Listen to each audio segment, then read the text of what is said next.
युधिष्ठिर, आपका आदेश ना मानने वाली दासी दंड के लिए प्रस्तुत है। दुशासन!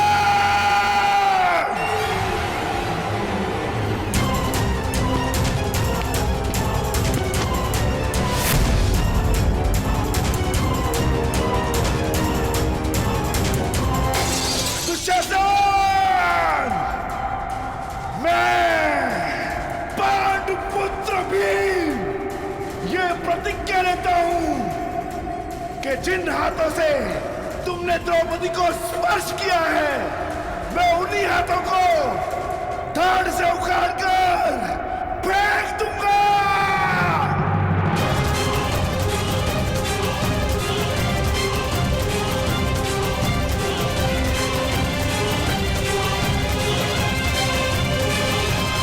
स्वप्न मत देखो दास,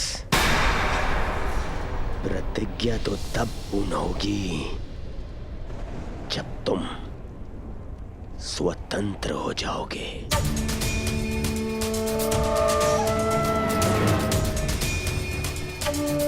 अनुज दुशासन, जब गर्व टूटता है, जब अभिमान चकनाचूर हो जाता है, तब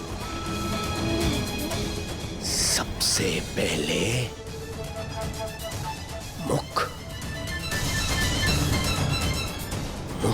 काला हो जाता है।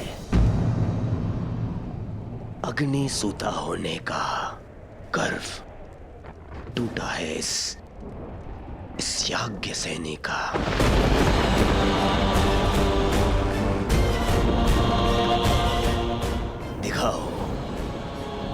दिखाओ इस दासी द्रौपदी का मुख।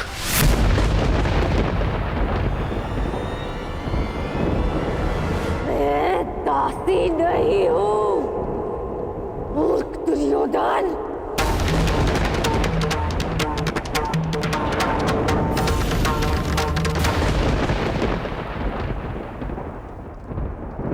मैं साम्राज्ञी हूं। तुम्हारी चौसर पर पड़ा कोई मेरू नहीं, जिसे जब जी चाहे उठाकर फेंक दोगे।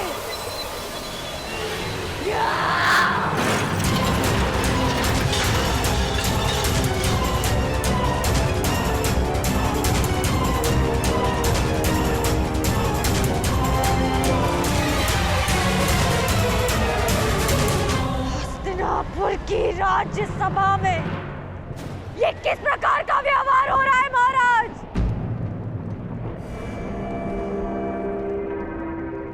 मैं कुरुवंश की कुलवधू हूं,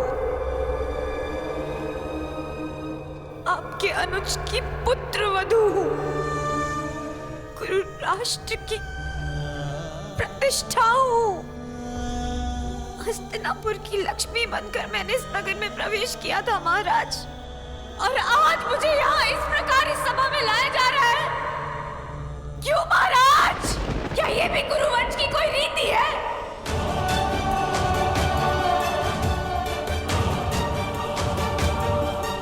पितामह, आप तो हस्तिनापुर की प्रतिष्ठा के रक्षक हैं, तो आज हस्तिनापुर के सम्मान का अंत होता हुआ आप कैसे देख सकते हैं? आप तो स्वयं माता गंगा के पुत्र हैं पितामह, वो तो पतित पावनी है। फिर आपके सामने ये पाप होता हुआ आप कैसे देख सकते हैं पितामह?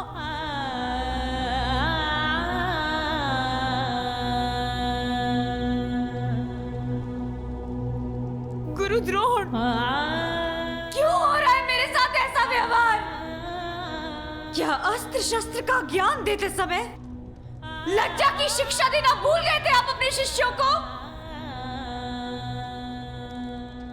क्या युद्ध भूमि में अपने प्राणों को दांव पर लगाने के साथ साथ एक स्त्री के मान को भी दांव पर लगाना सिखाया आपने?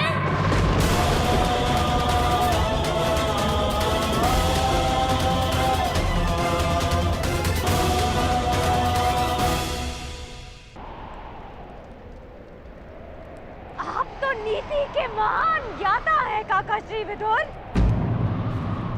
तो इस समय आपकी नीति शांत क्यों है? महाराज से तो विधाता ने देखने की क्षमता छीन ली, परंतु अनीति का विरोध करने का साहस आपसे किसने छीन लिया?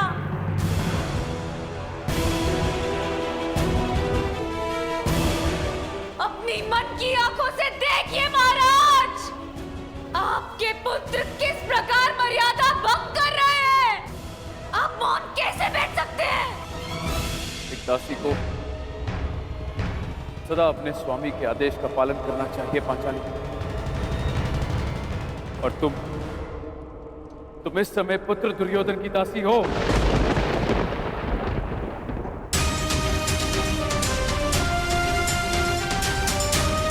मैं कैसे दासी हो गई? किस प्रकार दासी बन गई मैं? अभी तक धर्मराज युधिष्ठिर ने मेरे प्रश्न का उत्तर दिया ही नहीं। जब वो द्यूत में स्वयं को हार चुके थे, तो उन्हें मुझे हारने का अधिकार किसने दिया?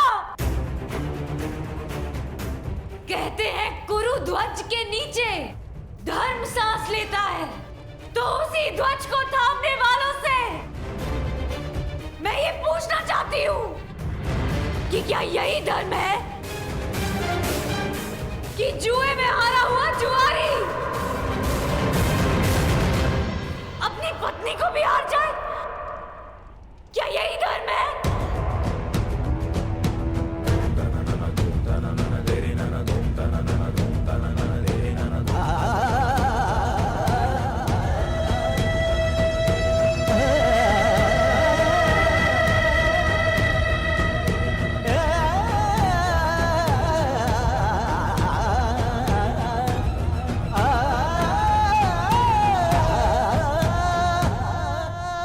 आर्यव्रत के महान शूरवीर पांडव,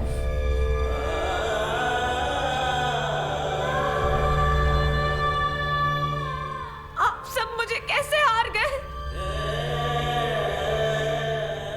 अपनी पत्नी को कैसे हार गए?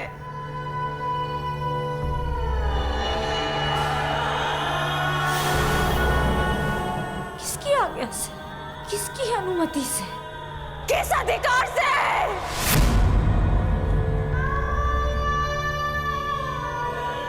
मैं आप पांचों में से किसी एक की नहीं, आप पांचों की पत्नी हूं।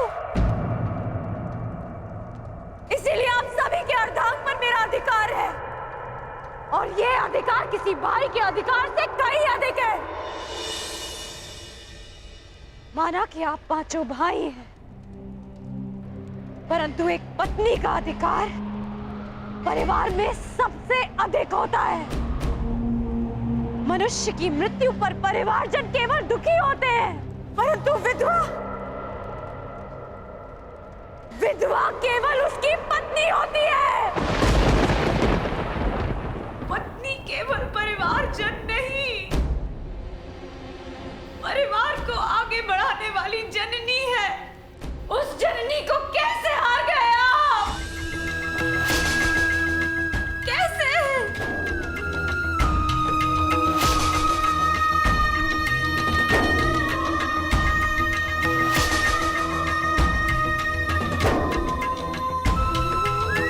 क्या धर्मराज युधिष्ठिर ने आप चारों अनुजों से मुझे दांव पर लगाने की अनुमति ली थी? क्या आप चारों कनिष्ठों ने अनुमति दी थी?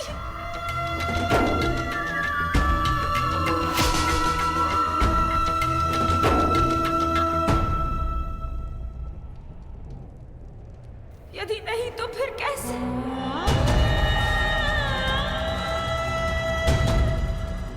तो फिर कैसे मुझे दांव पर लगाया गया? कैसे मैं दासी बन गई? क्या धर्मराज के धर्म का भाला अपनी धार खो चुका था? क्या महाबली वृकोदर भीम की गदा इतनी भारी हो गई थी कि उनसे उठी नहीं? क्या महाधनुर्धार अर्जुन अपना गांडीव चलाना भूल गए थे? क्या नकुल और सहदेव खड़ग उठाने में समर्थ नहीं थे?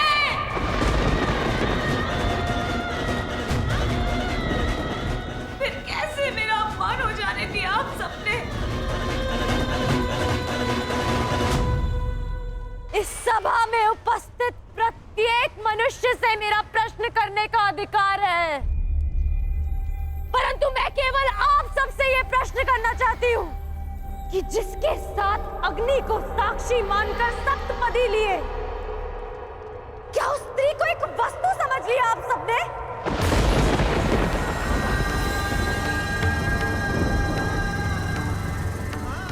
क्या स्त्री एक वस्तु है कि जब जी चाहा दांव पर लगाया और जीत लिया? क्या स्त्री का मान एक खिलौना है कि जब मन चाहा सजा कर रख दिया और जब मन चाहा पांव तले कुचल दिया? क्या स्त्री का घर पुरुषों की इच्छा पर चलने वाला दास है? क्या स्वयं को श्रेष्ठ सिद्ध करने के लिए धर्म पुरुषों को एक स्त्री का अपमान करने की आज्ञा देता है?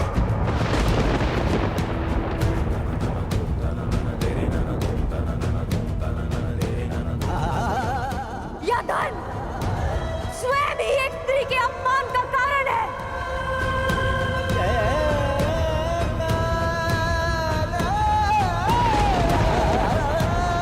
आप पांचों ने भले ही अपने आप को दास स्वीकार कर लिया,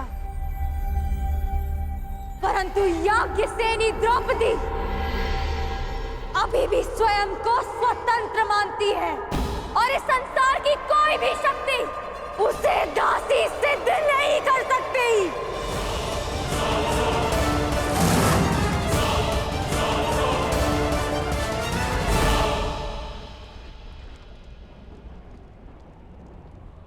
शांत शांत हो जाओ द्रौपदी। सम्मान का प्रश्न तो पुरुषों से पूछा जाता है।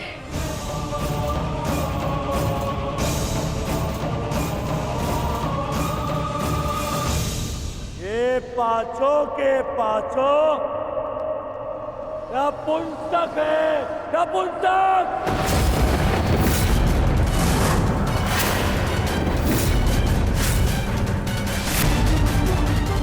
कैसे नपुंसकों को अपना पति बना लिया है।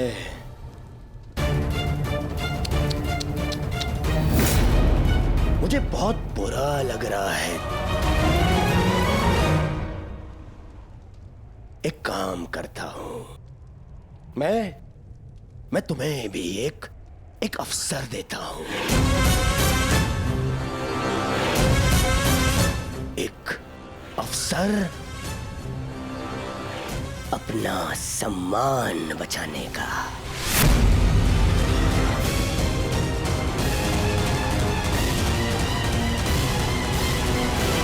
मुझे अपना लो द्रौपदी।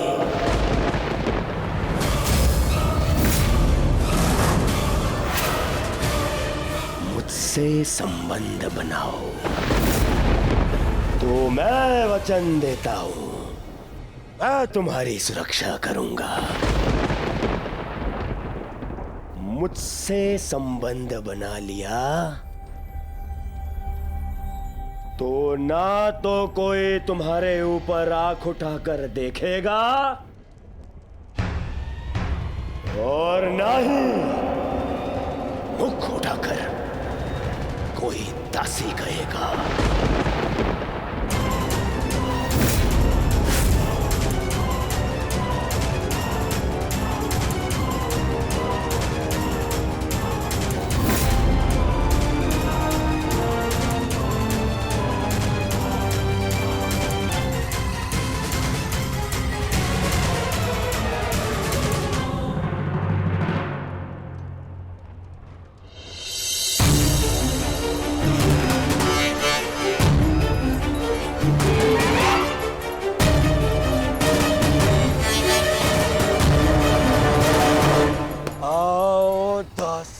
द्रौपदी आकर मेरी गंगा में बैठो। आओ!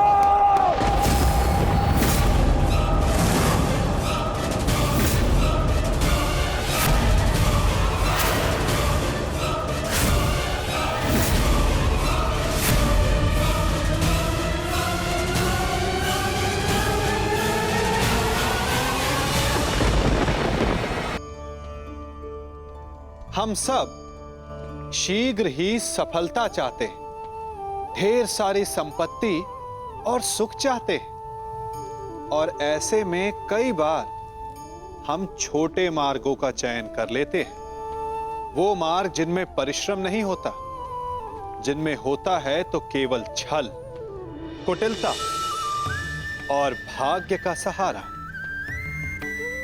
जैसे कि जुआ। कोई जुए के खेल में धन लगाता है, कोई दांव लगाता है, और ये भूल जाता है कि जुआ ऐसा दलदल है कि जिसमें एक बार गिरे तो सर्वनाश से पहले निकलना असंभव है। यदि आप जीते तो और जीतने की भूख बढ़ जाएगी, और यदि आप कुछ हार बैठे तो उसे पुनः पाने के लिए आप फिर से खेलेंगे। मनुष्य को यह आभास ही नहीं होता कि अपनी संपत्ति के साथ साथ वो अपनी मानवता, अपने संस्कार, अपना धर्म और अपना उत्तरदायित्व तक सभी जुए की भेंट चढ़ा देता है। इसलिए कुछ पाना है तो परिश्रम से पाओ। यदि कुछ जुए में जीता तो वो उतना शीघ्र ही खो दोगे, चूंकि उसे परिश्रम से पाया नहीं गया है।